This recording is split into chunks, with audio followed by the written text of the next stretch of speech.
আসসালামু আলাইকুম, শুভ সকাল। একটা সময় ইট ওয়াজ 2009, 2009 সালে দিকে, তখন ওয়ারিদ, বর্তমানে যেটা আমরা মেবি এয়ারটেল, এখন তো এয়ারটেল চালাচ্ছি, মানে এয়ারটেল সিম। তখন ছিল ওটা মনে হয় ওয়ারিদ নাম ছিল মেবি। সিম কিনলাম ফার্স্ট টাইম 2009 সালে। তখন ওইটা জাস্ট আমাদের জেলা শহরে ওইটা নেটটা ছিল, তারপরেও অনেক জেলা শহরে অনেক জায়গা ছিল আবার নেট পেতো না। আমাদের গ্রামে, বিশেষ করে গ্রামের বাড়িতে, এখানে শুধুমাত্র হচ্ছে কয়েকটা নেটওয়ার্ক আপনার খুব বেশি ভালো কাজ করতো। এটা হচ্ছে জাস্ট ওই 9-10-এর কথা বলছি।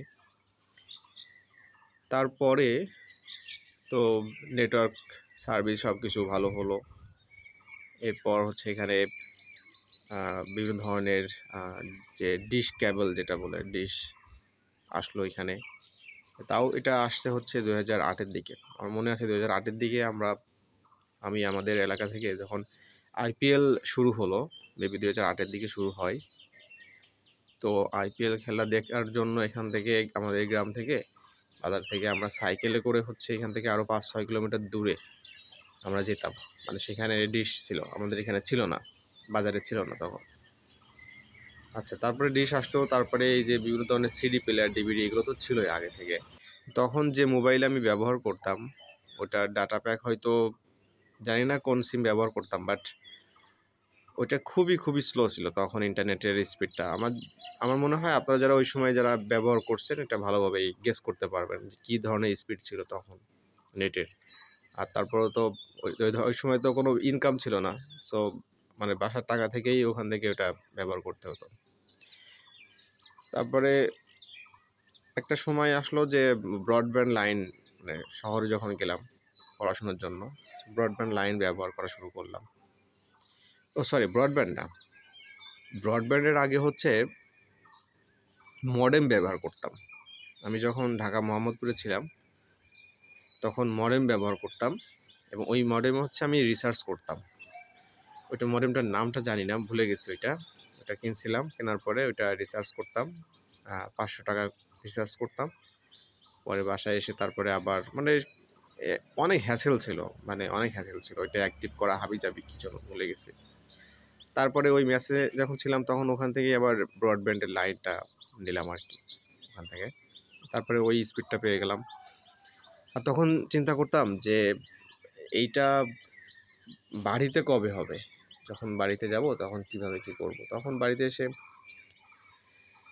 তো মোবাইল দিয়েই চালানো হলো, বাট ব্রডব্যান্ডের এটা ব্যাপারটা তো সেইটা এখন গ্রামে বসে, সেটা আপনি বাসার ছাদে বলেন, বাড়ির আঙ্গিনায়, পুকুর পাড়ে বসে আপনি সুন্দরভাবে আপনার মোবাইল ডেটা না, আপনি ব্রডব্যান্ড ব্যবহার করতে পারবেন গ্রামে বসে।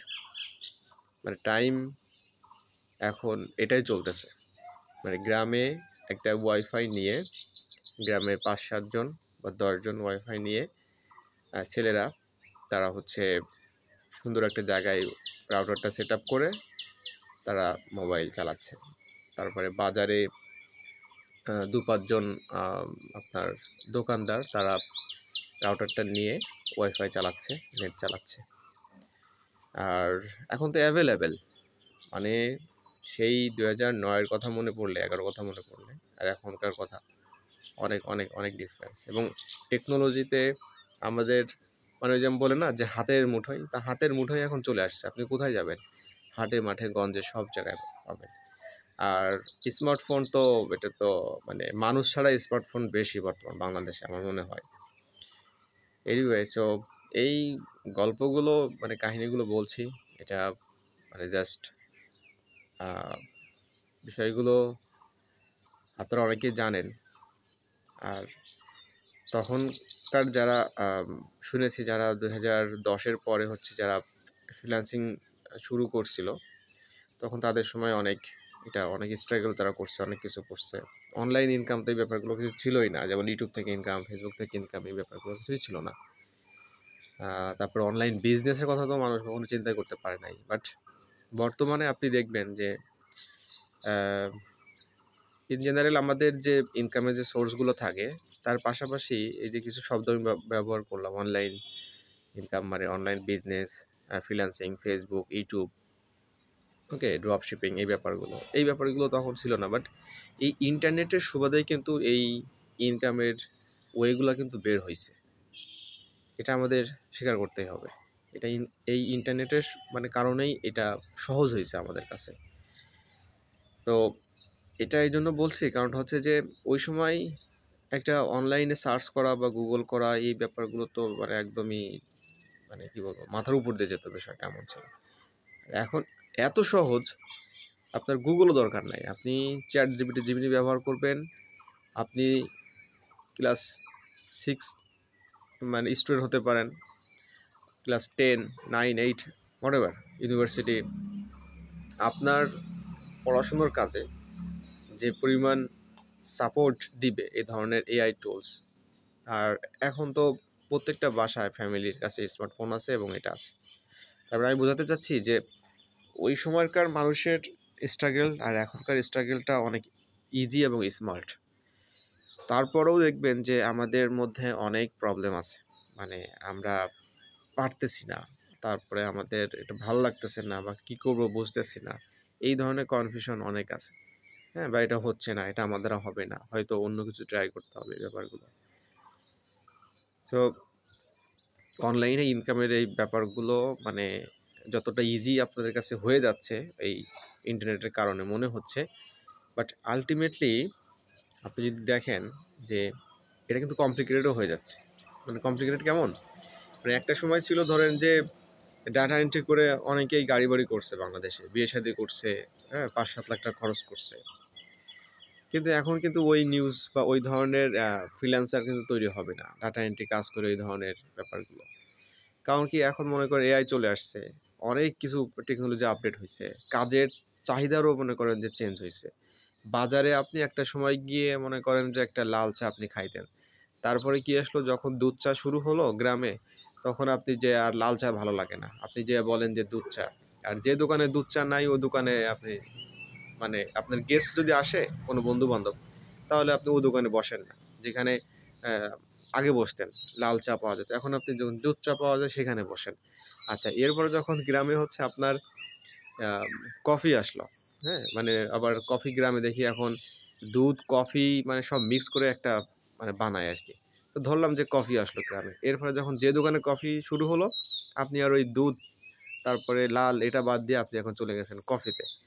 এবং দোকান যে মানে চালায়, সেও কিন্তু আপনার কিন্তু চেঞ্জ করছে, ওই লাল চা থেকে দুধ চা, দুধ চা থেকে এখন কফি। আর এরপরে আসছে কি বিভিন্ন ধরনের মিক্স চা, যেমন তুলসী চা, তারপরে গ্রিন টি, তারপরে হচ্ছে আপনার এই যে কি বলে আরও তো যা যা আছে আর কি, মানে অনেকেই রাখে এগুলো এখন, ব্ল্যাক টি হাবিজাবি। তো কাস্টমার কিন্তু সেদিকেই যাচ্ছে। তার মানে এই লোকাল মানে আমাদের যে মার্কেটের যে মানুষের চাহিদা এবং বিজনেসের যে ধরন, আপনি ঠিক দেখবেন অনলাইনেও সেম। অনলাইনে পুরাতন যে স্টাইলের যে কাজগুলো ছিল সেগুলো কিন্তু এখন মানে আপনার কোনো অর্ডার আসবে না, সেগুলোতে আপনি কাজ পাবেন না। হ্যাঁ, যারা পাচ্ছে পুরাতন তারা পাচ্ছে, বাট আপনি পাবেন না এখন। কারণ হচ্ছে এখন যে মনে করে যে চাহিদা মানুষের চেঞ্জ হয়েছে, ঠিক আছে? সে লাল চা এখন আর মানে খায়, কিন্তু ওটা দোকানে মনে করে যে শুধুই ওটা বিক্রি করে তাহলে হবে না। তার মানে এখন আপনাকে আরও কিছু স্কিল শিখতে হবে, আরও কিছু জানতে হবে, শিখতে হবে, বুঝতে হবে। সেগুলো নিয়ে কাজ করতে হবে। মানে আপনাকে আপডেট হতে হবে, চেঞ্জ করতে হবে। তো এখন এই বিষয়গুলো আপনার জন্য একটা সময় হয়তো মানে কঠিন ছিল যে আপনি শহরে বসে করবেন, আপনার কাছে ইন্টারনেট নাই। বাট এখন গ্রামে বসে এই যে আপনার সাথে আমি ভিডিওটা বানাচ্ছি, এই যেখানে বানাচ্ছি আমি এখানে দাঁড়িয়েই হচ্ছে ভিডিওটা আপলোড করে দেবো। কারণ আমাদের এখানে ওয়াইফাই আছে। সো এটা কোনো এখন ব্যাপারই না। আপনার শুধুমাত্র যে বিষয়টা লাগবে সেটা হচ্ছে যে আপনি একটা সঠিক গাইডলাইন যদি পেতে পারেন, কারণটা হচ্ছে এখানে সঠিক গাইডলাইনের খুবই দরকার আছে।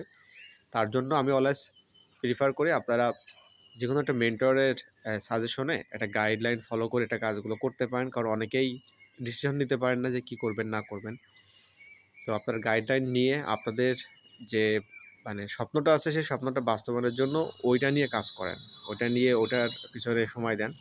হ্যাঁ, আপনি যেটা শিখতে যাচ্ছেন ওটা নিয়ে আপনি টিউটোরিয়ালস দেখেন, ওটা নিয়ে আপনি বিভিন্ন কমিউনিটিতে বিভিন্ন বিষয়ে কোশ্চেন সেগুলো দেখেন, হ্যাঁ, ইনকামের ব্যাপারগুলো জানেন। তাহলে আস্তে আস্তে এটা আপনার ডেভেলপ হবে। আর একটা সময় আসবে দেখা যাচ্ছে যে আপনি এখন চিন্তা করতেছেন ১ বছর হয়তো লাগতে পারে। এমন হতে পারে যে ১ বছর পরে দেখা যাচ্ছে ওই স্কিলটার অল্টারনেটিভ অনেক কিছু চলে আসছে। যেমনটা হচ্ছে এখন অনেক ভিডিও দেখবেন যে গ্রাফিক্স ডিজাইনারদের দিন শেষ। এমন কিছু অনেক ভিডিও আছে বা অন্যান্য বিভিন্ন ধরনের। কেন? কারণ এআই টুলস দিয়ে অনেক কিছু করা যাচ্ছে। ঠিক আছে? মানে আপনি বিভিন্ন ধরনের ব্যানার, অ্যাড, তারপর থাম্বনেইল মানে সবকিছু। তো এখন মনে হতে পারে তাহলে গ্রাফিক ডিজাইন আমি শিখবো না? না, গ্রাফিক ডিজাইন অবশ্যই আপনি শিখবেন। আপনি গ্রাফিক ডিজাইন শিখবেন, তারপরে হচ্ছে আপনি এআই এর কাজও শিখবেন। এআই কিভাবে আপনার গ্রাফিক ডিজাইনকে হেল্প করবে, এই কাজগুলো আপনাকে শিখতে হবে। এভরিথিং মানে সবকিছুর সাথে আপনাকে আপডেট থেকে সবকিছু স্কিলগুলো আপনাকে নিতে হবে। আর এইগুলো নেওয়ার জন্য এখন আ মানে আপনি গ্রামে পুকুর পাড়ে বসেও এই টিউটোরিয়ালসগুলো দেখতে পারেন। বাসায় আপনি কম্পিউটারে প্র্যাকটিস করতে পারেন। আর এখন আপনার এটার জন্য শহরে বাসা নিতে হচ্ছে না, মেস নিতে হচ্ছে না, থাকতে হচ্ছে না। ইজিলি আপনি কাজগুলো করতে পারবেন। সো ওটাই মানে আজকের দিনে এসে আমি একটু আগে হচ্ছে আমাদের আ বাড়ির পিছনে ওইদিকে গেলাম পুকুর পাড়ে। তো দেখলাম যে এখান থেকে তো ১০০ গজেরও বেশি হবে আমার মনে হয় আমি যেখানে গেছিলাম। তো ওখানে সুন্দরভাবে নেট পাচ্ছে। আমি ওখানে ভিডিও দেখতে পাচ্ছি। তবে দেখলাম যে আমি পুকুর পাড়ে বসে ওইখানে মনে করেন যে পিনাকিদার ভিডিও দেখতেছি। তো আমি চিন্তা করলাম যে আমি এই ভিডিও না দেখে আমার যে টার্গেট ছিল এই সকালবেলা যে আমি কোনো একটা এআই দিয়ে কীভাবে কী করা যায় ওই ধরনের একটা টিউটোরিয়াল যদি আমি দেখে ফেলতাম। মনে করেন ২০ মিনিট ২৫ মিনিটের একটা ভিডিও। তো ওটা হচ্ছে আমার কাজে লাগতো আরকি। হ্যাঁ, আপনি অন্যান্য টিউটোরিয়ালস আপনি দেখবেন। আপনি পলিটিক্যাল তারপরে রিলিজিয়াস বিভিন্ন ধরনের টিউটোরিয়ালস আপনি দেখবেন, ভিডিও দেখবেন ডেফিনিটলি। বাট আমার মনে হয় যে মানে ওই সময়টা তারপরে হচ্ছে গিয়ে এই যে অ্যাক্সেসটা আমি পাচ্ছি ইজিলি, এইটা আমি সহজেই হচ্ছে আমি আমার কাজে আমি কনভার্ট করতে পারতেছি না। সো তার মানে হচ্ছে আপনার ইন্টারনেটের যে গাইডলাইনটা মানে ইন্টারনেট চালানো এর অ্যাক্সেস যত ইজি হইছে, আপনার ক্যারিয়ারটা মনে হচ্ছে যে আপনার কাছে আপাতদৃষ্টিতে মনে হচ্ছে যে এটা আরও ইজি। বাট আপনি যখন এটা করতে যাবেন তখন আপনার কাছে মনে হবে যে যত বাধা, যত বিপত্তি, হ্যাঁ? এটা ভালোই লাগতেছে না। একটা টিউটোরিয়ালস আপনি দেখতে পারতেছেন না। আপনার কাছে মনে হচ্ছে যে এটা দেখার সাথে, সাথে অন্য একটা টিউটোরিয়ালস আপনি দেখে ফেলতেছেন যেটা আপনার দরকার নাই। মানে আননেসেসারি ভিডিও দেখতেছেন আপনি। সো এখন আপনি চিন্তা করেন যে আপনি শহরে বসে আপনি নেট চালায়া যেটা করতে পারবেন, আপনি গ্রামে বসেও একই কাজ করতে পারবেন। এখন এই আপনি যদি এই ইন্টারনেটের ইউজের যে গাইডলাইনটা ফলো না করেন, মানে আপনি যেটা করতে চাচ্ছেন ওইটা যদি না করে অন্য কিছু করেন, তাহলে ফলাফল সেম। আপনার গ্রামে বসেও একই অবস্থা হবে। আপনি হতে পারবেন না, শহরে বসেও হতে পারবেন না। ইভেন বাইরের দেশে গেলেও হতে পারবেন না। সো দুনিয়াতে সবকিছু এখন অনেক ইজি হচ্ছে। আর আমরা ইজিলি পেয়ে যাচ্ছি আর ইজিলি আমাদের ধ্বংস অনিবার্য। মানে এমন অবস্থা হইছে আরকি। সো অবশ্যই যারা আপনারা অনলাইন বেস ক্যারিয়ার করতে চাচ্ছেন, অবশ্যই আপনাদের অনলাইন দুনিয়াটাই হচ্ছে ওইরকম করে ফেলতে হবে। যেমন আইমান সাদিকের একটা ভিডিও আছে যে আপনার সোশ্যাল মিডিয়াতে আপনি যা হতে চান, আপনি সোশ্যাল মিডিয়ায় তাই আপনি ওইভাবে যদি করতে পারেন, তৈরি করতে পারেন। যেমন আপনার ফেসবুকে যাদেরকে আপনি ফলো করেন, আপনি হয়তো কোনো ক্রিকেটারকে ফলো করেন, কোনো সেলিব্রিটিকে ফলো করেন। আপনি এমন কাউকে ফলো করেন যে মনে করেন বর্তমানে এখন যারা কাজ করতেছে ভিডিও এডিটর, ওয়ার্ল্ডে যারা ভালো ভিডিও এডিটর আছে তাদেরকে ফলো করেন। যারা এআই নিয়ে কাজ করতেছে তাদের ফলো করেন। ফ্রিল্যান্সার আছে তাদেরকে ফলো করেন। যারা ওয়েব ডিজাইন করতেছে মানে আপনার যেটা ভালো লাগে তাদেরকে আপনি ফলো করেন। আপনি তাদেরকে সাবস্ক্রাইব করেন। দেখবেন যে আপনার টাইমলাইনে তাদের আপনার ভিডিওগুলো, তাদের পোস্টগুলো চলে আসতেছে। হ্যাঁ? বিভিন্ন ধরনের ইনকাম ব্যাপারগুলো। তখন আপনি এনকারেজড হবেন আরকি। মোটিভেটেড হবেন এগুলো করার জন্য। Anyway, so it's a morning and talk মানে সকালবেলা হচ্ছে ঘুম থেকে উঠে নামাজ শেষে বাইরে গেলাম হাঁটাহাঁটি করতে। তারপর ছাদে আসলাম। এসে ভাবলাম যে আপনার সাথে একটা মর্নিং শো হয়ে যাক, মর্নিং অ্যান্ড টক। এটা ওয়াক অ্যান্ড টক না, এটা হলো স্ট্যান্ডিং অ্যান্ড টক। ছাদের উপরে standing and talk. Anyway, so ভালো থাকবেন সবাই। আল্লাহ হাফেজ।